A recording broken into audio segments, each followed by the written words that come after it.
Mateus, capítulo 11, veremos do versículo 7º ao 11º.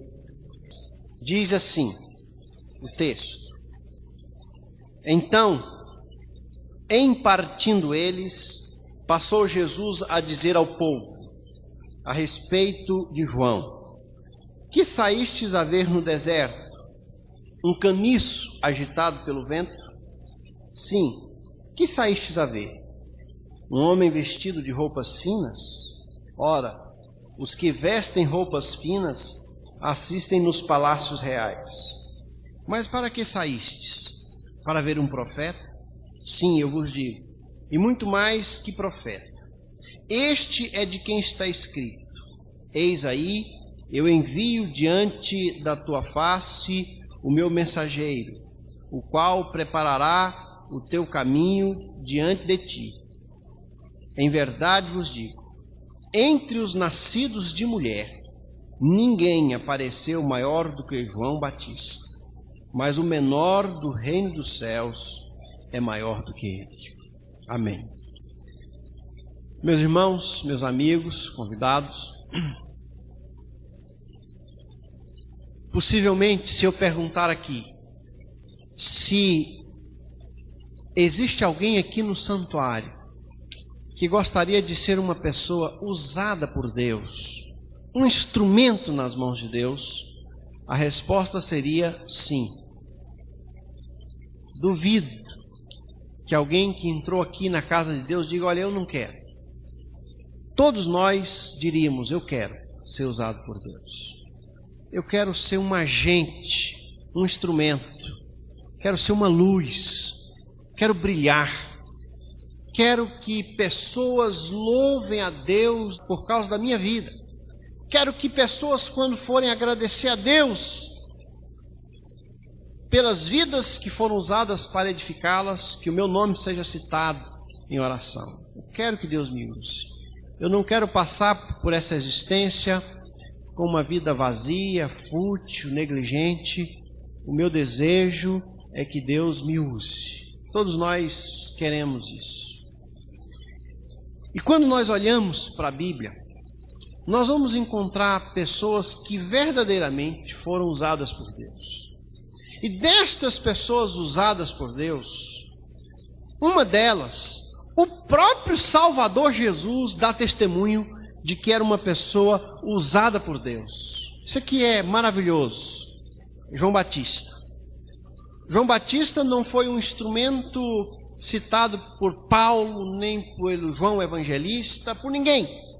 Quem o cita como uma pessoa que, terminando ali o período da antiga aliança, maior de todos os homens, é o próprio Salvador. O próprio Jesus dá testemunho dele. Muitas vezes Jesus fala de João, Jesus fala da nobreza desse homem, Jesus fala da grandeza desse homem, que teve um ministério tão curto, tão restrito, tão circunscrito a uma região ali da Judéia, região desértica.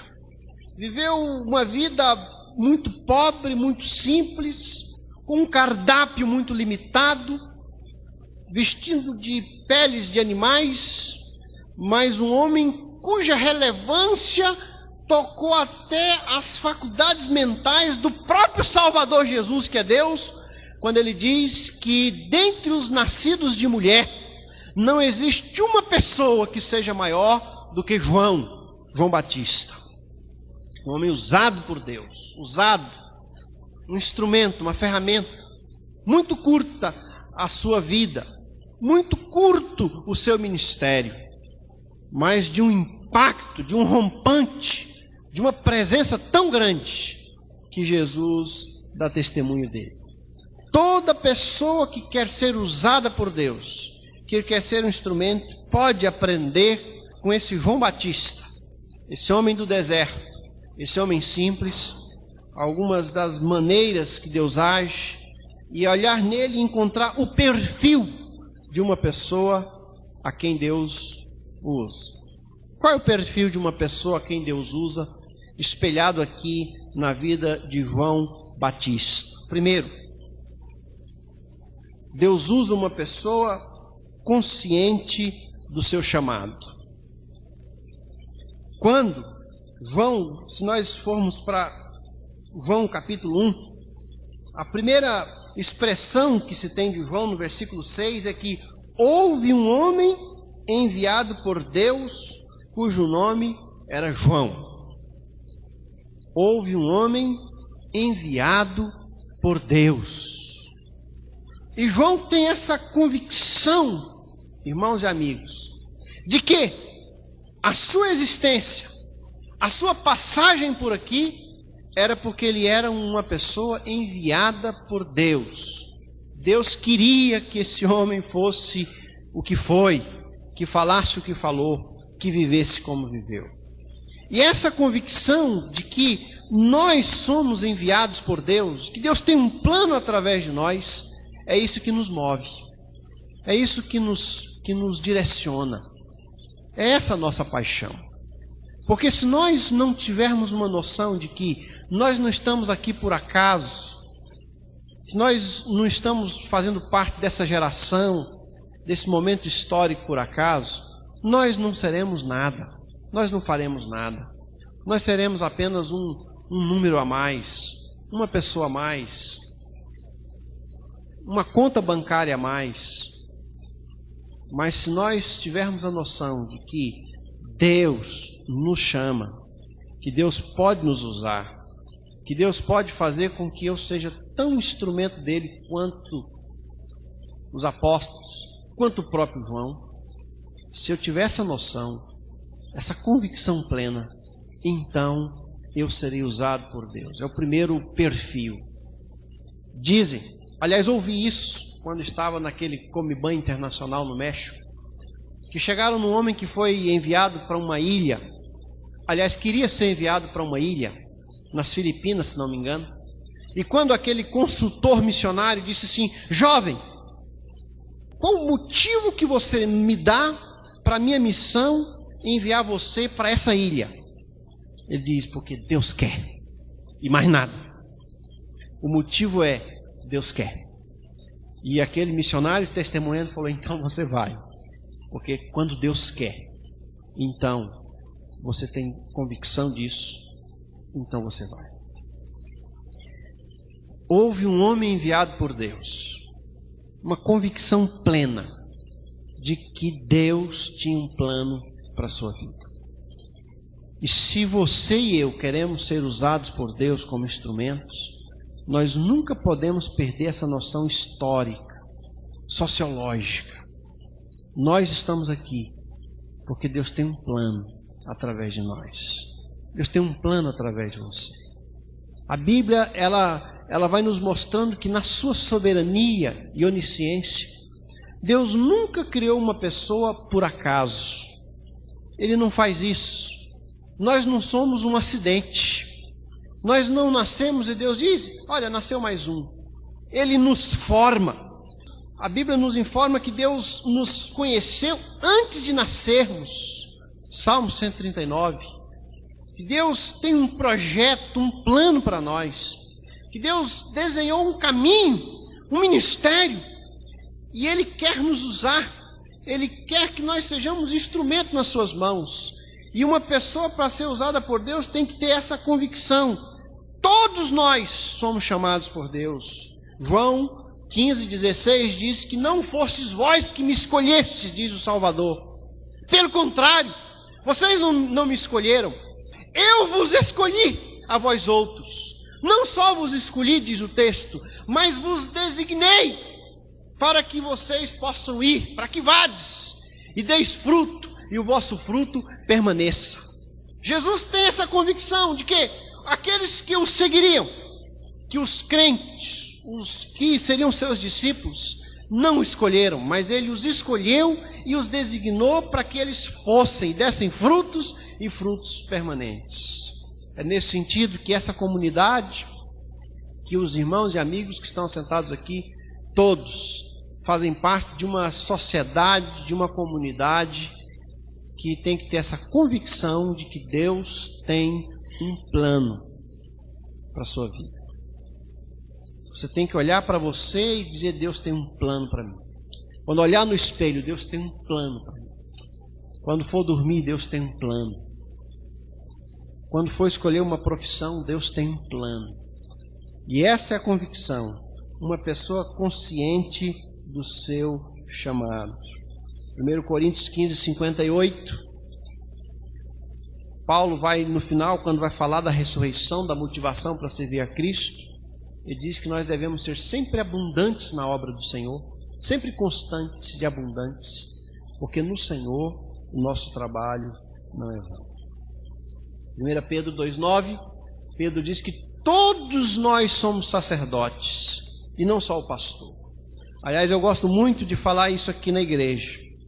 Nós não somos uma igreja que tem um sacerdote, ou dois ou três. Nós todos somos sacerdotes. Todas as vezes que aparece a palavra sacerdote no Novo Testamento, é no plural, para que nós saibamos que todos somos sacerdotes, todos ministramos, todos servimos, todos somos instrumentos, todos somos trabalhadores, todos somos obreiros, todos somos ministradores, todos. E essa é a convicção. Se alguém perder essa convicção de que é um instrumento, de que é chamado por Deus para uma obra, de que Deus tem um plano para a sua vida, de que Deus pode usar a sua vida completamente, plenamente, então Satanás ganhou uma vitória, tem uma vitória sobre nós, sobre quem pensa assim. Mas o primeiro perfil de uma pessoa a quem Deus usa é: Deus me chamou. Deus me chamou. Aquele rapaz que quis ir para uma ilha, por que você quer ir? Porque Deus quer. E se Deus quer, eu vou. Se perdermos essa convicção, perdemos tudo. Deus tem um plano. E eu fico imaginando, irmãos, amigos, se nós nos entregássemos a Deus para que Ele usasse toda a nossa potencialidade, toda a nossa capacidade, toda a nossa inteligência, toda a nossa saúde, toda a nossa força, todo o nosso amor, toda a nossa paixão, que grandes coisas Deus faria onde nós estamos. Não é verdade, irmãos? Se você fosse percentualmente analisar a sua vida, quanto por cento você dedica ao Senhor? Quanto da sua vida é instrumento nas mãos do Senhor? Nós temos tanta inteligência para usar para outras coisas, tanta capacidade, tanta força. Pessoas aqui tão capazes em tantas as áreas. Se eu fosse aqui citar, ficaríamos aqui a noite toda. Como os irmãos aqui são capazes, que mentes brilhantes, que saúde, que capacitação nós temos aqui na nossa igreja. Que todos nós aqui tenhamos a convicção de que Deus tem um plano para a minha vida. Se eu quero ser usado por Deus, eu tenho que entender como João. Houve um homem enviado por Deus, cujo nome era João. Uma pessoa enviada, chamada, convicta da sua vocação. E é a vocação e o chamamento que segura uma pessoa no seu ministério. É a força do seu chamamento. É a vocação que, por exemplo, segura um pastor no ministério ou um missionário no campo. A força do seu chamamento. Ele fica, ele permanece, porque ele sabe que Deus chamou.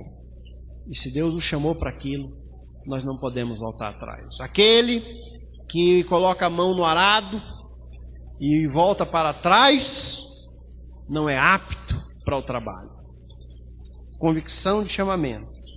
Nós seremos uma bênção, nós seremos usados quando nós tivermos essa convicção plena. Quando não houver intervalo entre nós e a vontade de Deus. Quando eu estiver convicto de que Deus me fez sacerdote, Deus me fez um instrumento seu, Deus me usa, eu fui chamado para ser uma bênção, eu quero ser porque Deus quer, eu quero fazer aquilo que Ele quer fazer, então Deus vai usar você.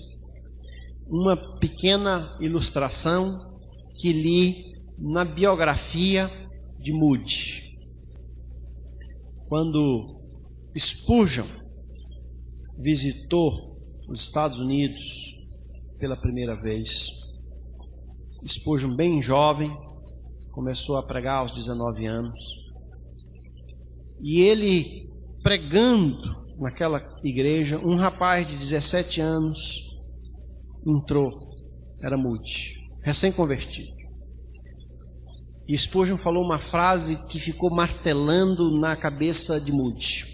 Ele disse que o mundo ainda está para ver o que é uma pessoa verdadeiramente usada por Deus, um instrumento de Deus verdadeiro. Diz aquela biografia que li, que Moody, aos 17 anos de idade, se levantou e consigo mesmo ele falou: eu serei esse homem. E quem conhece a história sabe que Moody suplantou todos da sua época, sozinho, sem microfone, sem televisão, sem rádio. Moody levou a Cristo 500 mil pessoas que se teve notícia. 500 mil.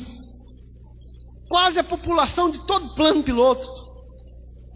Ou toda ela, ou mais que ela. Porque ele diz, naquela convicção de que Deus o havia chamado, ele continuou. Primeiro perfil de uma pessoa a quem Deus usa é uma convicção plena de que Deus tem um plano para essa pessoa, para uma vida. Você acredita nisso, irmão, irmã, amigo, amiga? Você acredita que Deus tem um plano, um projeto para a sua vida? Você acredita que Deus quer usar e pode usar você? Que você não é um acidente? Que você não está aqui por acaso? Que Deus quer que você seja uma pessoa verdadeiramente usada por Deus? Se você acredita nisso, diga amém. Amém? Amém. Segundo perfil de uma pessoa que Deus usa, eu quero que os irmãos vão até João, capítulo de número 5, gentileza. Versículo 33. De novo, Jesus está dando testemunho de João. E Jesus disse que uma pessoa a quem Deus usa é uma pessoa que se deixa gastar pela obra de Deus. Verso 33, mandastes mensageiros a João, e ele deu testemunho da verdade. Eu, porém, não aceito humano testemunho. Digo-vos, entretanto, estas coisas para que sejais salvos. Ele, João, era a lâmpada que ardia e alumiava. E vós quisestes por algum tempo alegrar-vos com a sua luz. Mas eu tenho maior testemunho do que o de João, porque as obras que o Pai me confiou para que eu as realizasse, essas que eu faço, testemunho ao meu respeito de que o Pai me enviou. E olha o versículo 35. João era uma lâmpada que ardia e alumiava. A palavra no grego para lâmpada é a palavra para tocha. E se nós pensarmos numa tocha, numa madeira, algo incandescente, quanto mais a tocha iluminar, tanto mais ela está diminuindo. Pense numa vela. Quanto mais tempo ela leva alumiando, tanto menos tempo ela viverá. Quanto mais brilhamos, tanto mais vamos perdendo o brilho. Nós somos como que uma tocha.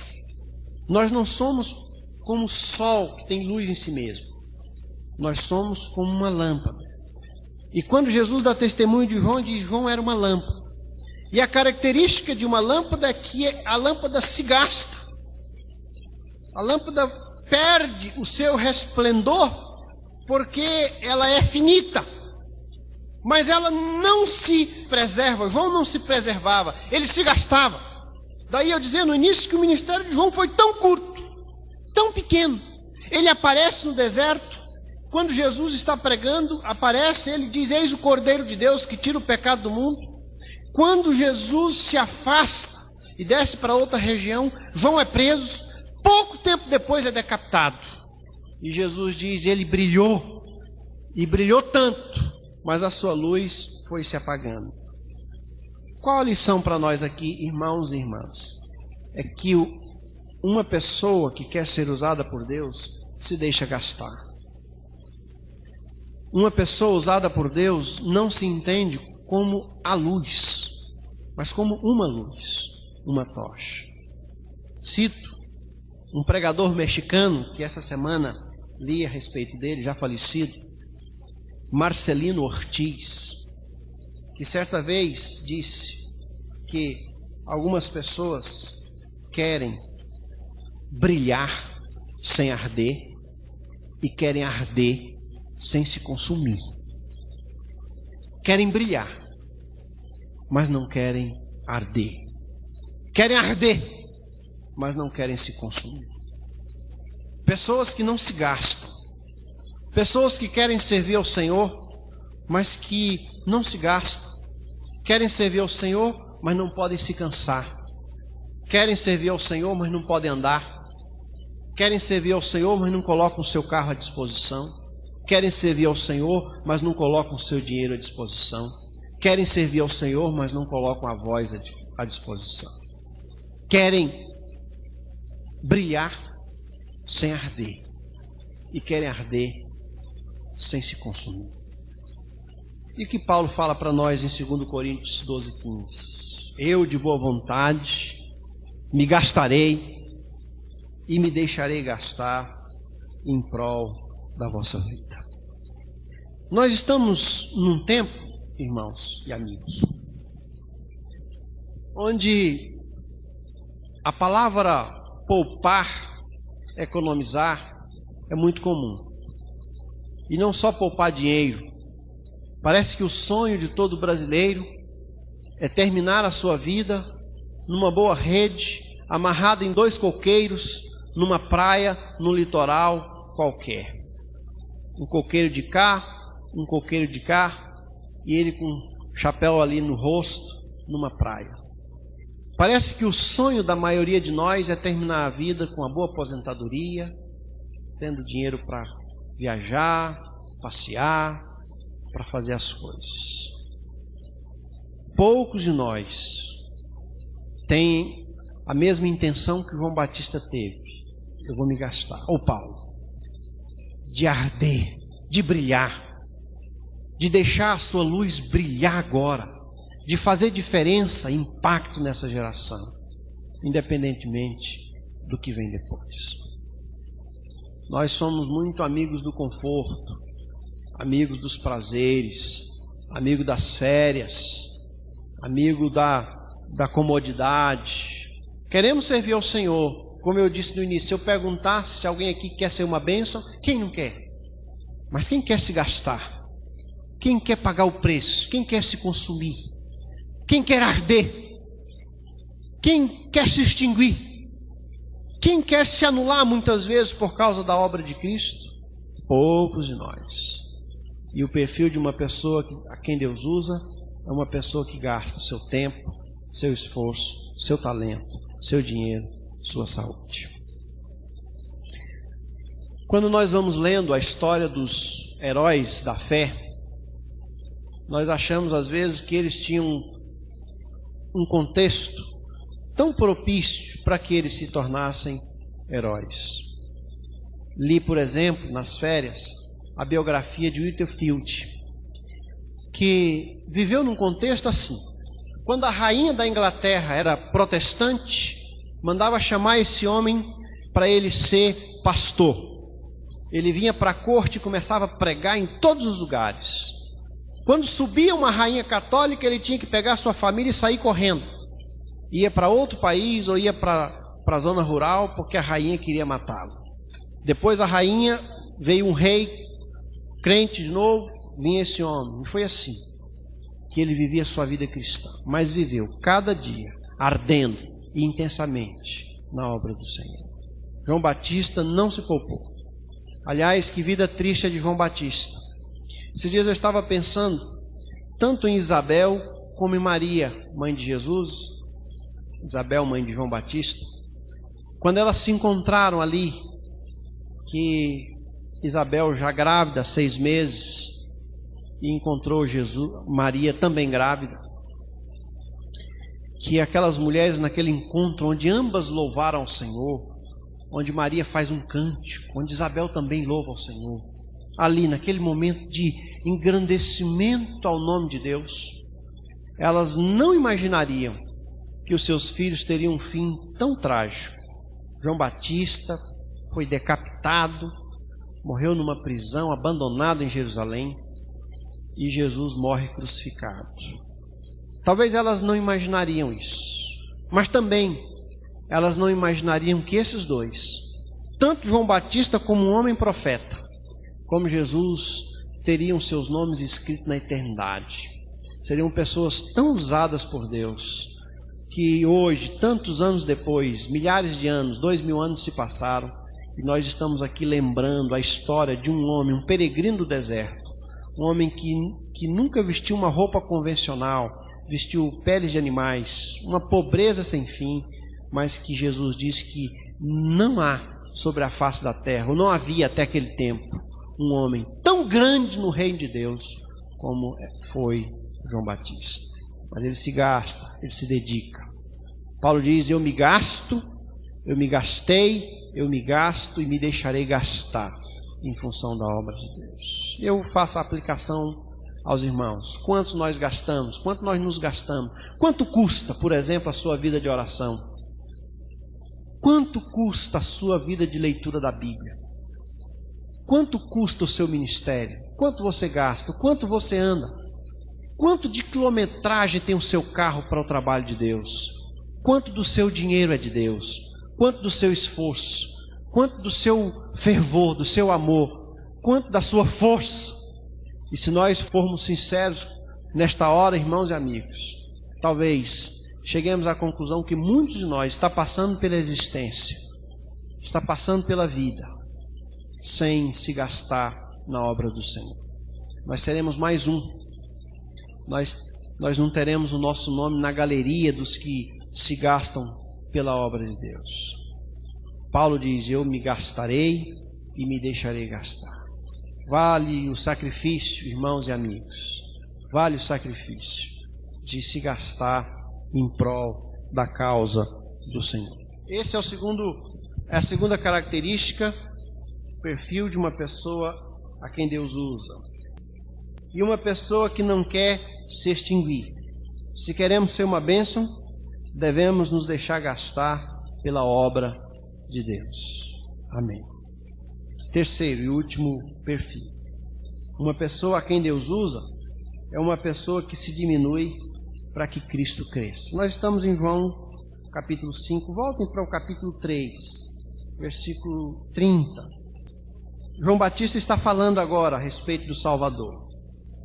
E lá no versículo 30, João Batista diz: convém que ele cresça e eu diminua. Uma pessoa usada por Deus, ela se diminui para que Cristo cresça.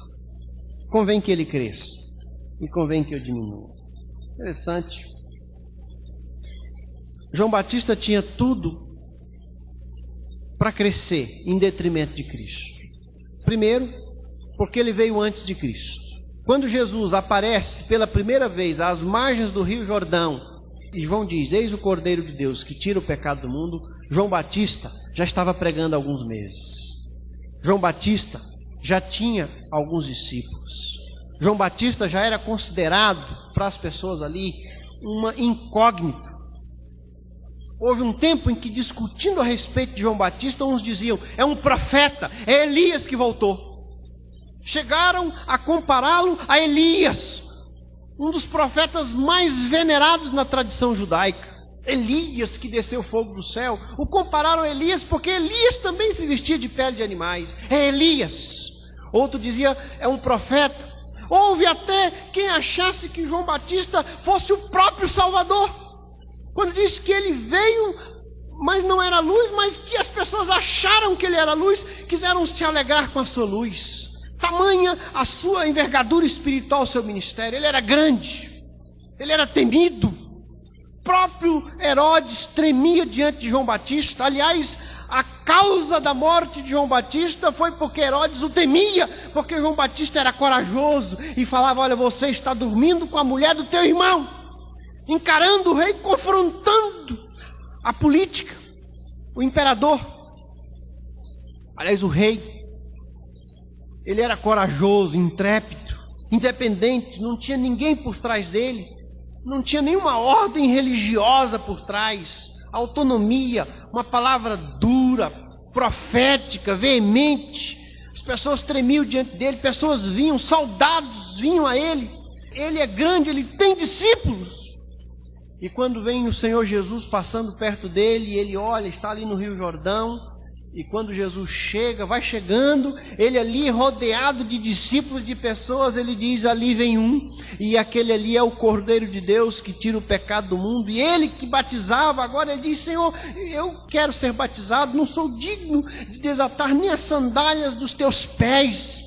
E quando alguns dos discípulos de João seguem a Jesus, porque o abandonam, alguns seguem João, alguns dos teus estão seguindo a Jesus, te abandonaram. João não treme, e no final ele diz: é assim mesmo, eu não sou o noivo, eu sou o amigo do noivo, convém que ele cresça e que eu diminua. Ah, meus irmãos, como isso é importante na vida de um pregador, de um pastor, de um crente, de um membro da igreja. Convém que Jesus cresça. E João foi se diminuindo. Os discípulos foram embora, ele não os repreendeu. Ele deixa de batizar durante algum tempo. Ele aponta para Jesus.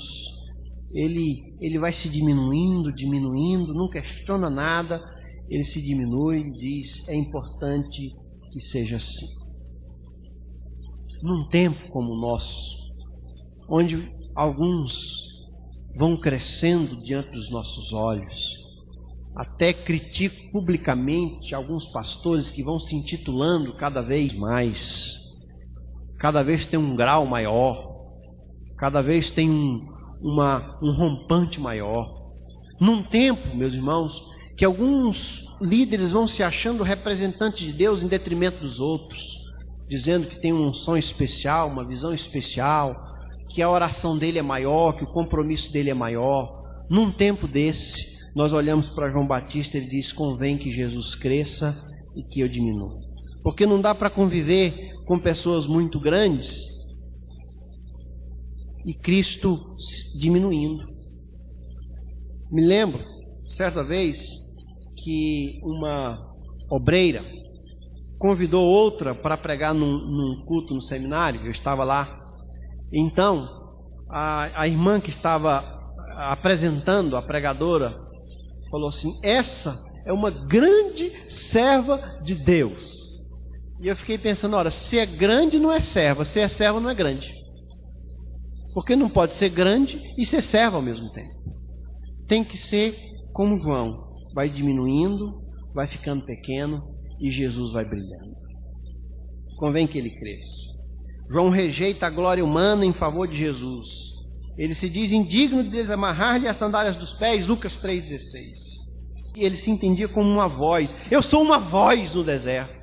E uma voz tem a sua limitação. Sou apenas uma voz. E Deus usa pessoas que não querem a glória para si, mas para Deus. As pessoas querem ver a Jesus e não nós. Em João 12:21, alguns gregos falaram: nós queremos ver Jesus.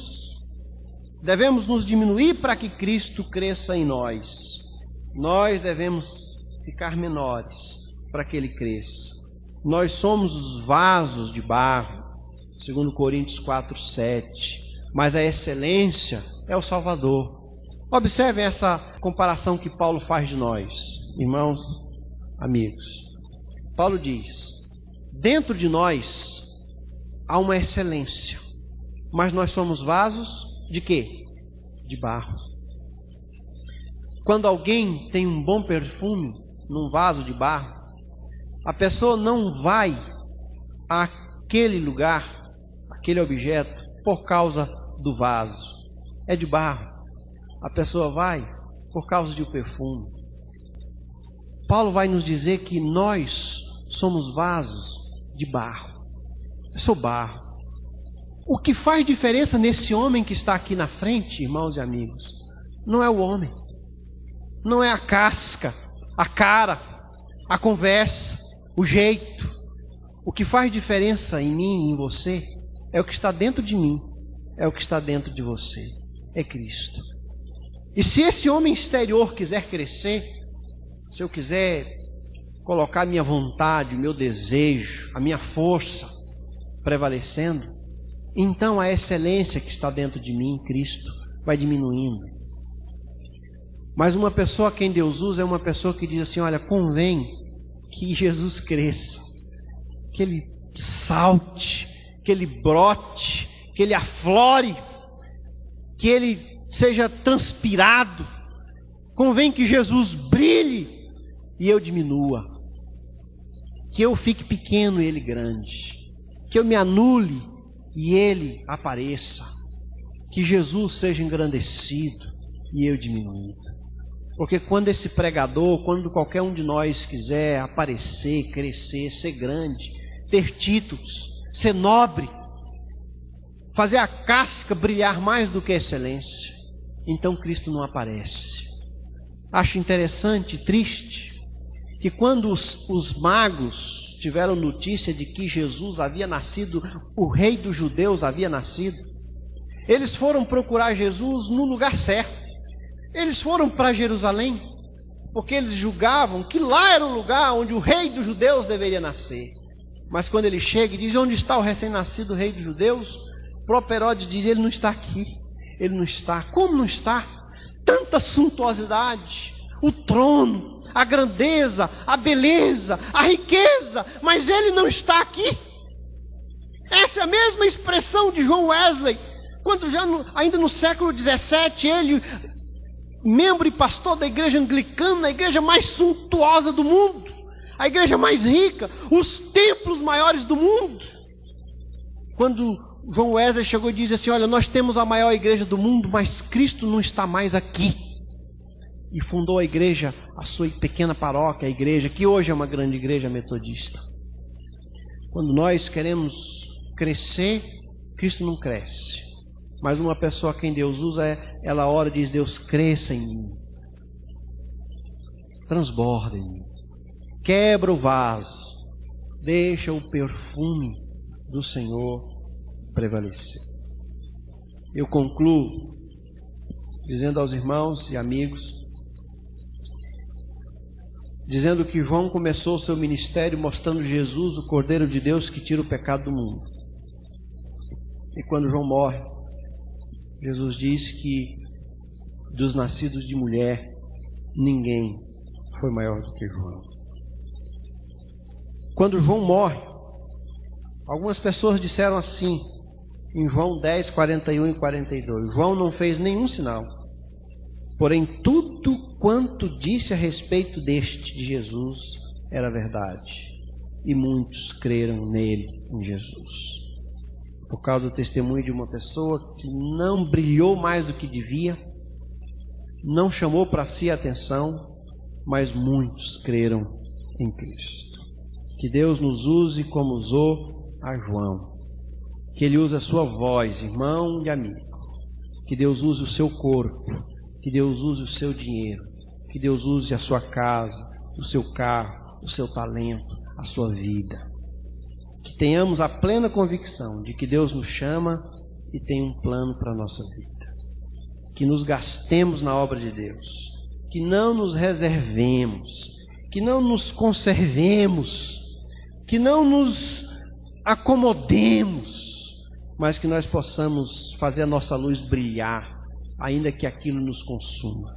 Que eu possa dizer, que o irmão possa dizer como o apóstolo Paulo: eu me gastarei e ainda mais me deixarei gastar em prol das vossas vidas, em prol da obra do Senhor. Deus usa você assim, Deus vai usar você, não importa a sua idade, não importa a sua condição financeira, não importa o seu trabalho.